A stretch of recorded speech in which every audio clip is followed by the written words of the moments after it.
determine the alternating current power required for telecommunications equipment given its direct current specifications, several steps are involved. We begin with the direct current power calculation, progress to accounting for the alternating current power factor, then consider the alternating current voltage, and finally compute the alternating current power in root mean square or RMS. Firstly, calculate the direct current power. The direct current power, denoted as P direct current, is the product of the direct current voltage, V direct current, and the direct current, I direct current. In this scenario, P direct current equals negative 48 volts multiplied by 40 amps, resulting in negative 1920 watts. The negative sign indicates that this is a load, meaning the equipment is consuming power. Secondly, adjust for the alternating current power factor. The power factor is the ratio of real power to apparent power in an alternating current circuit and is typically less than 1. For telecommunications equipment, a common power factor is 0.8. To find the alternating current power, P alternating current, divide the direct current power by the power factor. Thus, P alternating current equals negative 1920 watts divided by 0.8, which equals negative 2400 watts. The negative sign persists, signifying a load. Thirdly, factor in the alternating current voltage. With the alternating current voltage, V alternating current, specified as 240 volts, we can calculate the alternating current, I alternating current, using the formula I alternating current equals P alternating current divided by V alternating current.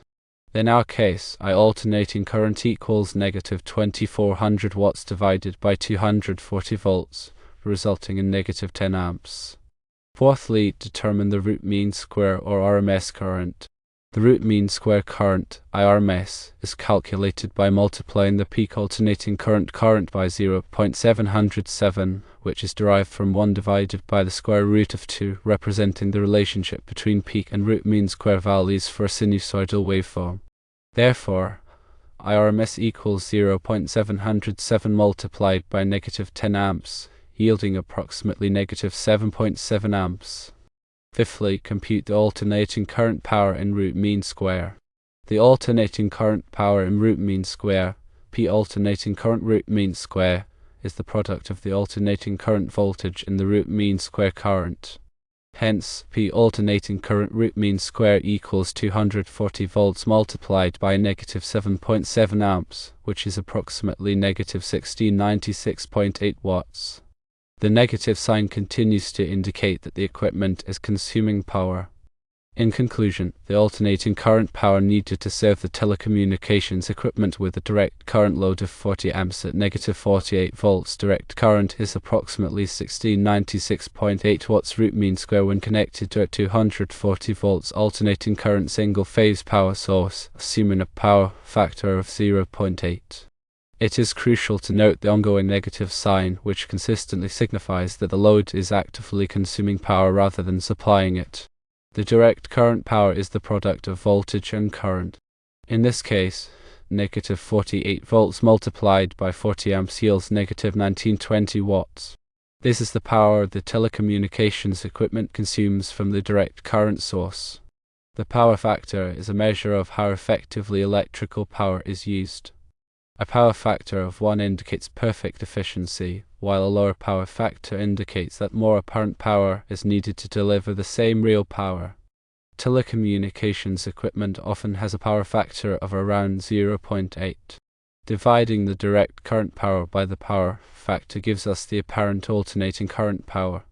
Negative 1920 watts divided by 0.8 equals negative 2400 watts. This means the alternating current source needs to be able to supply at least 2400 volt amps to meet the equipment's power demands. To find the alternating current, we divide the alternating current power by the alternating current voltage. Negative 2400 watts divided by 240 volts equals negative 10 amps. This is the amount of alternating current that will flow through the circuit. The root mean square value is a way to express the effective value of a varying voltage or current. For a sinusoidal waveform, the root mean square value is equal to the peak value divided by the square root of 2, which is approximately 0.707. Multiplying the alternating current by 0.707 gives us the root mean square current. 0.707 multiplied by negative 10 amps equals negative 7.7 amps. The root mean square power is the power that is actually delivered to the load. It is calculated by multiplying the alternating current voltage by the root mean square current. 240 volts multiplied by negative 7.7 amps equals negative 1696.8 watts. This is the actual alternating current power consumed by the telecommunications equipment. Always consider the power factor when converting from direct current to alternating current. The root mean square values are important for determining the actual power delivered to the load. The negative signs indicate that the power is being consumed by the load. The steps outlined are crucial for accurately assessing the alternating current power requirements of telecommunications equipment based on its direct current specifications. Firstly, determine the DC power, which is the product of DC voltage and DC current. Secondly, account for the AC power factor by dividing the DC power by the power factor to get the AC power. Thirdly, factor in the AC voltage to calculate the AC current. Fourthly, convert the AC current to its root mean square or RMS value. And fifthly, calculate the AC power root mean square by multiplying the AC voltage by the RMS current. Each step is essential for an accurate conversion. The negative signs in the calculations indicate that the power is being consumed by the equipment. A power factor of 0.8 is typical for telecommunications equipment, but it can vary. It is important to use the correct power factor for the specific equipment being used. The RMS values are important for determining the actual power delivered to the load. The calculations are based on single-phase AC power. For three-phase AC power, the calculations would be different. It is crucial to use the correct formulas for the type of AC power being used. The steps provided offer a comprehensive approach to converting DC loads to AC power requirements, which are fundamental in electrical engineering. To recap, the formula for DC power is P equals V times I.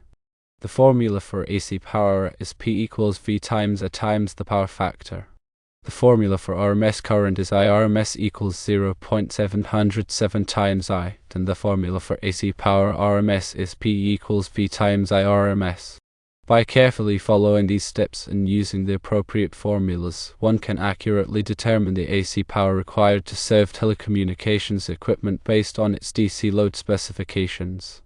Always ensure that the power source is capable of supplying the required power to prevent damage to the equipment or the power source. Safety precautions should always be observed when working with electrical power. Firstly, always disconnect the power source before working on any electrical equipment. Secondly, use appropriate safety gear such as gloves and eye protection. Thirdly, be aware of the potential hazards of working with electricity. And fourthly, if unsure about something, seek help from a qualified electrician. To further elaborate on each step, consider the importance of accurate measurements. Inaccurate voltage or current readings can lead to significant errors in the power calculations. Therefore, it is recommended to use calibrated measuring instruments to ensure the accuracy of the results. Also, note that the power factor can vary depending on the type of equipment and the load conditions. It is best to consult the equipment specifications or measure the power factor directly to obtain a more accurate value. When converting from direct current to alternating current, it is also important to consider the efficiency of the power conversion process. Power converters are not 100% efficient, and some power loss will occur during the conversion. This power loss should be taken into account when determining the overall power requirements. The efficiency of the power converter can be found in the equipment specifications. The calculated AC power requirement is the minimum power that the AC source must be able to provide. It is often a good practice to add a safety margin to account for variations in the load and other factors. A safety margin of 10 to 20% is typically sufficient. This is especially important for critical telecommunications equipment. If the equipment does not receive enough power, it may not function properly or may even fail. This could have serious consequences. Finally, remember that electrical codes and regulations may apply to the installation and operation of telecommunications equipment. It is important to comply with all applicable codes and regulations to ensure safety and prevent legal issues. In the United States, the National Electrical Code or NEC provides comprehensive guidelines for electrical installations. The NEC covers topics such as wiring methods, overcurrent protection, grounding, and bonding. It is important to be familiar with the NEC and any other applicable codes and regulations before working on electrical equipment. These steps and considerations are essential for accurately determining the AC power requirements of telecommunications equipment based on its DC load specifications, ensuring safety, and complying with applicable codes and regulations. It is crucial to understand the implications of each step and how they contribute to an accurate assessment of the power needs. Firstly, the DC power calculation establishes the baseline power consumption. Secondly, accounting for the power factor adjusts for the inefficiency of AC power usage. Thirdly, the AC voltage consideration allows for calculating the current required. Fourthly, the RMS conversion provides a more realistic representation of the AC power. And fifthly, the AC power RMS calculation gives the final power requirement. Remember that telecommunications equipment can be sensitive to voltage fluctuations.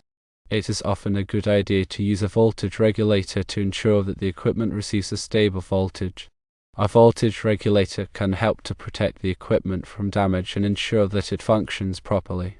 Also, consider the grounding requirements of the telecommunications equipment. Proper grounding is essential for safety and can help to prevent electrical noise from interfering with the equipment's operation. The grounding requirements will typically be specified in the equipment's documentation. Additionally, it is important to use appropriate wiring and connectors for the telecommunications equipment. The wiring and connectors should be rated for the voltage and current that they will be carrying. Using undersized wiring or connectors can cause overheating and create a fire hazard. It is also important to protect the wiring from physical damage.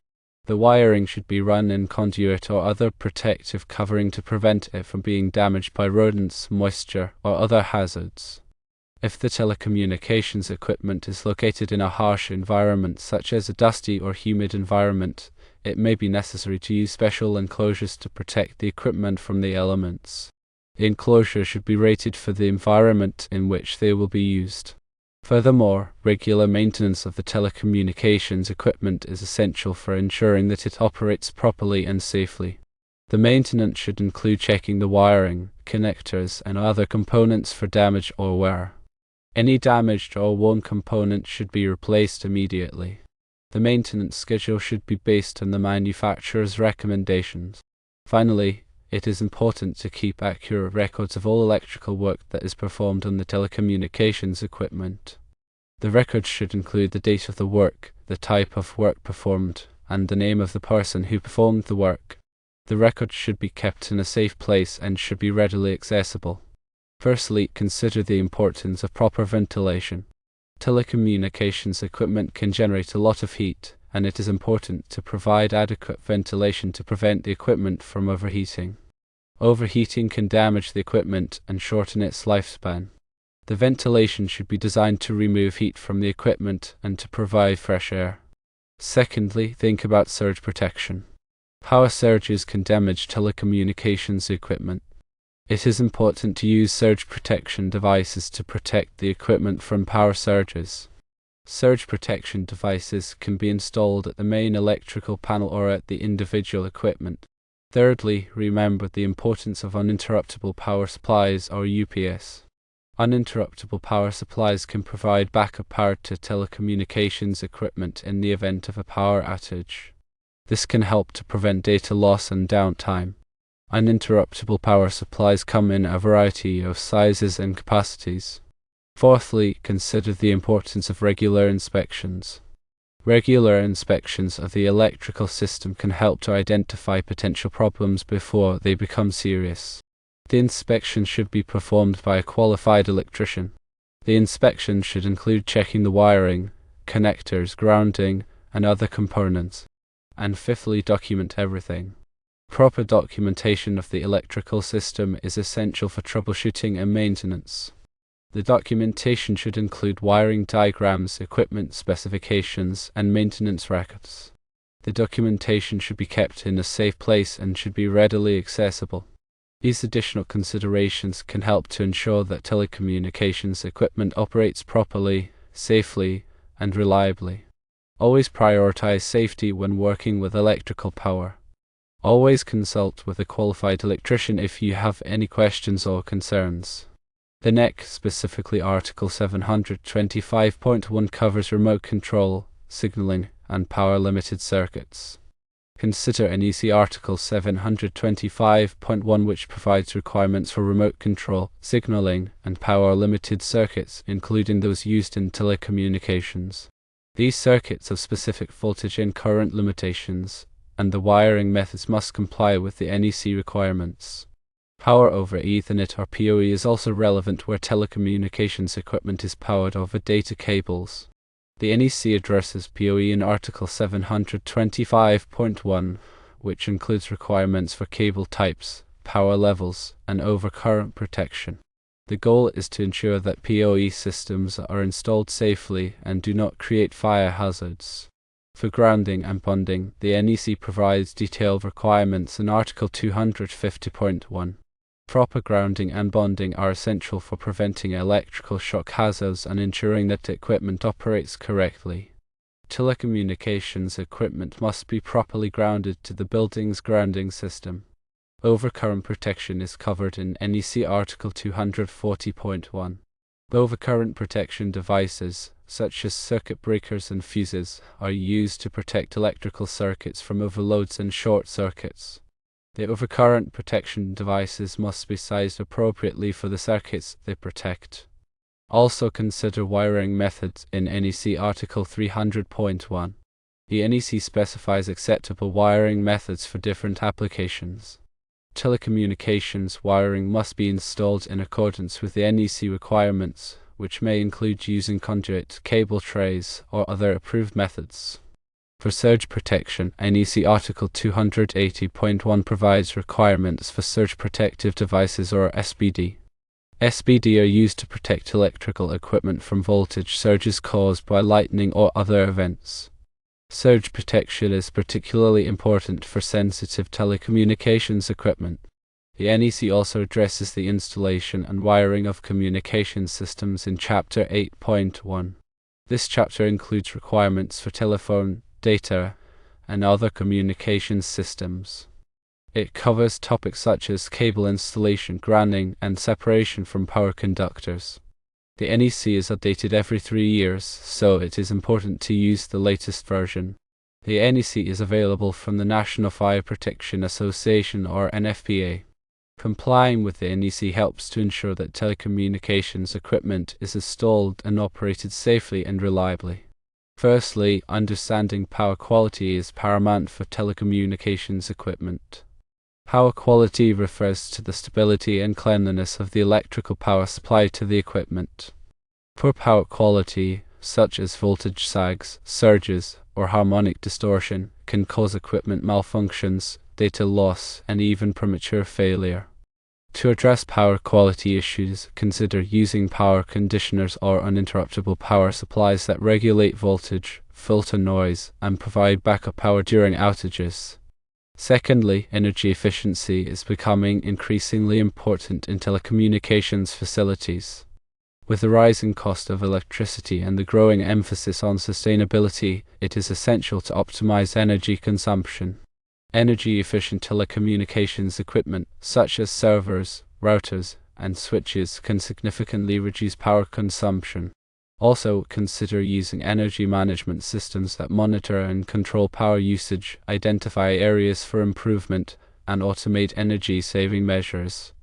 Thirdly, consider the environmental conditions when planning for telecommunications equipment. Temperature, humidity, and dust can all affect the performance and reliability of the equipment. High temperatures can cause overheating and reduce the lifespan of electronic components.